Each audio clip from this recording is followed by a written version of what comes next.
E aí, cara, a gente acaba falando sobre, então, portanto, a qualidade da representação de direita no Brasil. Onde eu quero chegar? Vamos lá.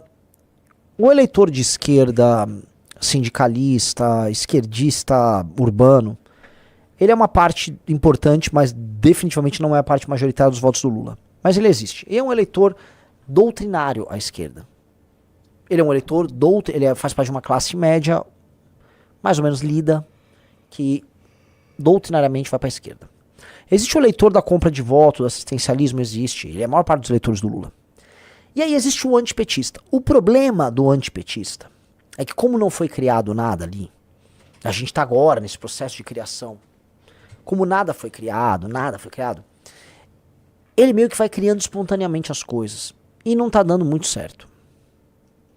Surgem esses fenômenos, que são fenômenos meio besta. E as respostas aos fenômenos, vou dar um exemplo, esse fenômeno agora do IP, é uma, né, por mais forçado que tenha sido top-down, provavelmente uma campanha de gestão de crise, a galera abaixo compra e sai produzindo e participando, igual a galera da Havaianas pulando e tal. Só que no fim do dia isso acaba sendo representado ao final por um parlamentar. E esses caras, eles são a pior coisa que existe no Brasil. Eu não consigo não achar. Eu falei do Cleitinho, eu já falei do Nicolas. Vamos pro Hélio Negão. O Hélio Negão pegou um outro trend. Ele entendeu assim, já, todo mundo tá falando de futebol. E eu reparei, vários influenciadores já se enveredaram pro futebol. Um dos grandes malandros, o Ryan Santos, você reparou, mudou pra futebol, porque vem Copa do Mundo. Então você tem que gravar sobre futebol pra quando chegar o buraco negro da Copa do Mundo, né, você já tá inserido no meio, aí você surfa. É do game. O Hélio Negão entendeu isso. E aí, vamos lá. Vamos ler o título. Deputado bolsonarista envia ofício à CBF pedindo a convocação do Neymar.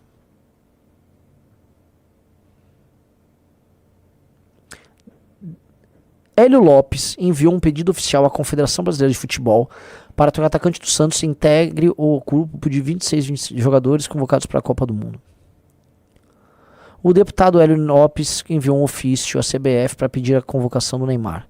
O parlamentar bolsonarista argumentou que o atacante do Santos não é apenas um jogador para pedir a... Beleza, desce. Segundo informações publicadas na CNN, Lopes, conhecido como Hélio Negão, pede a convocação do Neymar baseado na simbologia do atacante ser o maior goleador da história da seleção e um símbolo de talento, criatividade, superação e esperança para os torcedores.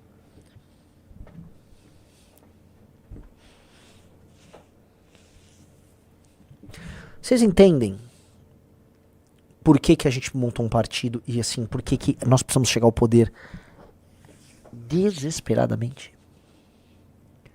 Porque a opção são pessoas que tomam detergente ou que ganham dinheiro sobre outros que tomam detergente, são vendedores de chinelo aproveitando de ondas de cancelamento de marcas, ou um cara que manda um ofício pra CBF pra contratar o Neymar, pra chamar o Neymar pra Copa. É um troço muito, muito merda. Antes que falem, não, Renan, você tá reduzindo... eu vou falar da atividade política?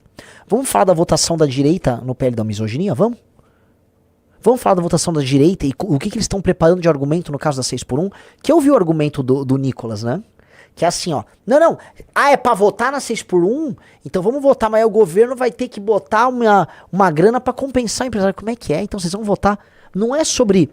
compensar o não empresário, é sobre diminuir a produtividade do Brasil, seu mongol. Esse Nicolas ficou falando, não, esse cara vai ser presidente da República. Como é que pode um cara querer ser presidente da República argumentando isso? Isso é um argumento que uma criança não dá. Você sabe o argumento dele? É assim, ó, tem um PL que vai diminuir a carga de trabalho, o número de horas trabalhadas para quem é CLT por semana, reduz a carga. Num país em que as pessoas são pouco produtivas e pobres, e que a formalização tá caindo, tá? Aí ele fala, já sei, eu quero votar a favor da 6x1, porque eu não quero ser cancelado, porque ele só pensa em ser famoso. Mas eu preciso mostrar que eu não sou de esquerda, então o que eu vou fazer? Eu vou falar que o governo vai ter que compensar. Como é que o governo vai compensar, Rafael Almeida Rizzo? Via impostos? Aí ele vai cobrar imposto do Brasil produtivo pra sustentar alguém. O que ele tá falando? Segundo o parlamentar, empurrar a conta para as empresas pode causar desemprego, informalidade e uma crise econômica. Isso não tem nenhum sentido. Apenas entremos todos com um projeto para reduzir a todas as normas estúpidas da CLT. Vamos facilitar a contratação de pessoas. Apenas se opõe a essa mentira. Isso é uma mentira vinda do governo federal. O Nicolas não tem coragem. Ele quer fingir que é corajoso. O Nicolas não tem coragem. É só burrice atrás de burrice. É só picaretagem, é só malandragem. Ninguém tá preocupado com o Brasil. Tá todo mundo preocupado com a própria imagem. É um bando de narcisista, cara. O Nicolas é um sabotador do Brasil, igual o PT é outro sabotador. Porque a resposta pra sabotagem do PT é outra sabotagem. É um multiplicando a sabotagem do outro. E todos ganham com isso. O Guilherme Boulos foi a público e falou: o Nicolas foi lançar o Bolsa Empresário. Lógico, ele quer lucrar em cima disso. Ele próprio, outro sabotador. O Boulos é um sabotador profissional.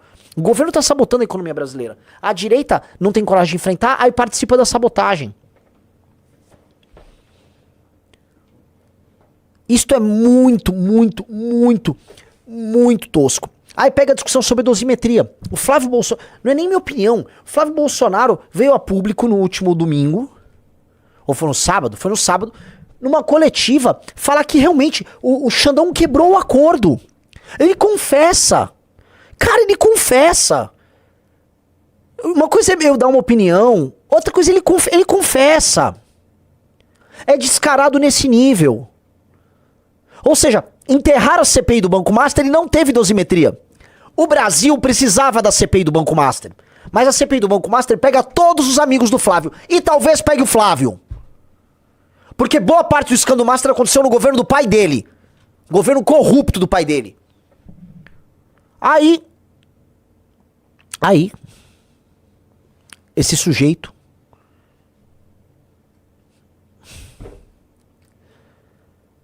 vem a público brigar. Não, o Xandão quebrou o acordo. Então tinha acordo. Cara, vamos lá. E mais uma vez, sempre ele, Alexandre de Moraes. Eu acho estranho porque foi o próprio Alexandre de Moraes que escreveu o texto que foi aprovado no Congresso Nacional da dosimetria. Foi o próprio Alexandre de Moraes que interditou o debate no Legislativo, tanto na Câmara quanto no Senado, porque nós queríamos anistia ampla, geral e restrita. Aí, estranhamente, o relator lá na Câmara, que tem muita proximidade com o Alexandre de Moraes, parecia que recebeu ligações diretamente dele sobre o que poderia ou não poderia estar nesse texto da dosimetria.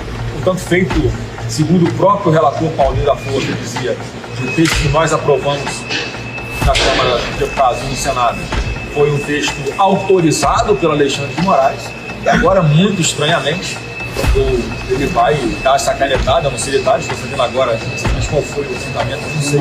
Mas parece mais uma vez um jogo combinado, mais uma vez é a democracia que fica abalada, é uma decisão do Congresso Nacional, em sua grande maioria, defendendo a lei da anistia e uma canetada monocrática, mais uma vez, o ministro Supremo revoga a decisão de nós, os verdadeiros representantes do povo. Mas o Brasil parece que está se acostumando com isso, mas nós não vamos nos acostumar. Você vai acostumar, brother. Você é isso. Você é fruto disso. Você só é senador porque você e teu pai fizeram um acordo com o STF e brecaram as investigações sobre o escândalo da rachadinha. Brecaram primeiro com o Dias Toffoli, que tirou as provas coletadas pelo COAF, e depois o Gilmar, de maneira vergonhosa, rasgando a legislação brasileira, falou assim, ó, pra vocês entenderem como parou o negócio da rachadinha. Porque ele fala, não, as investigações pararam, tá? Eu ganhei. Não ganhou nada. É assim. Ele era deputado estadual. Ele não tinha furo privilegiado. Ele não tinha. Aí ele entra com uma ação lá no STF, aí o Gilmar fala, ó, veja só.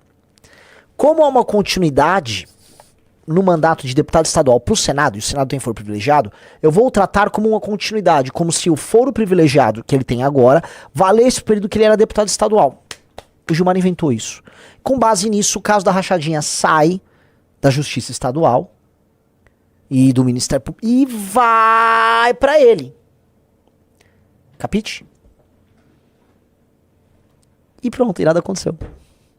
Por isso que a família Bolsonaro faz campanha pro irmão do Gilmar. Por isso que eles nunca falam uma vírgula do Gilmar.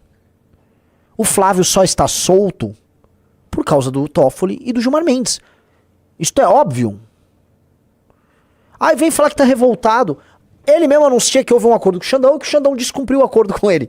E o acordo envolvia acabar com a CPI do Master, limar a CPI do Master e e passar dos simetria. Aí o Xandão, beleza, cumpre aí o de vocês. Eles cumpriram, beleza, agora eu vou derrubar aqui. O que eu vou falar, né? Eu imagino um cara que tá preso lá, segurando as grades assim, né? Com a caneca, sabe, fazendo vrr, vrr, vrr, vrr, igual nos filmes.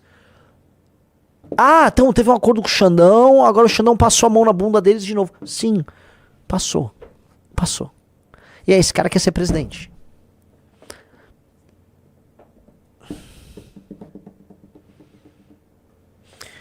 A gente percebe, meus amigos, que a maior parte dos pré-candidatos a qualquer coisa, que as pessoas que estão na política, elas são insinceras e que elas estão fingindo e enganando os outros o tempo todo. É um jogo de enganação.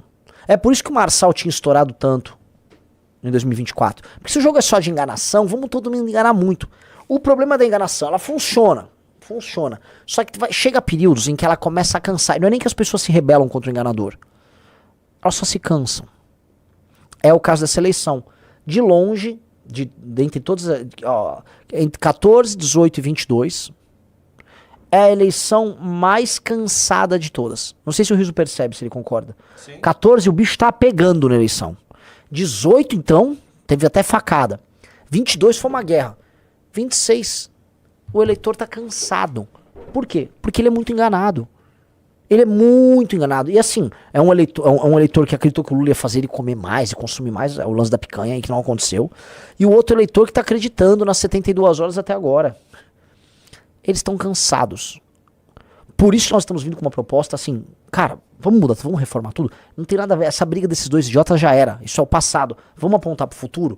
É a nossa pré-candidatura, a pré-candidatura que aponta pro futuro. E eu acho que nós vamos crescendo nisso. E se vencermos a eleição, será por ter feito isso. O Flávio fica tentando imitar, né? Ele imita, assim, tudo que eu falo. O Zema já imitou muito. Mas ele é o maior imitão. Isso aqui não funciona. Porque minha pré-candidatura não é sobre isso. Por mais que ele tente imitar elementos. Primeiro, sou artificial. 2, o meu crescimento não se dá sobre isso. O Prendeu Matou é um slogan que do começo do ano passado. Sim. Não é isso que me tá me fazendo crescer. Então, eles não entendem.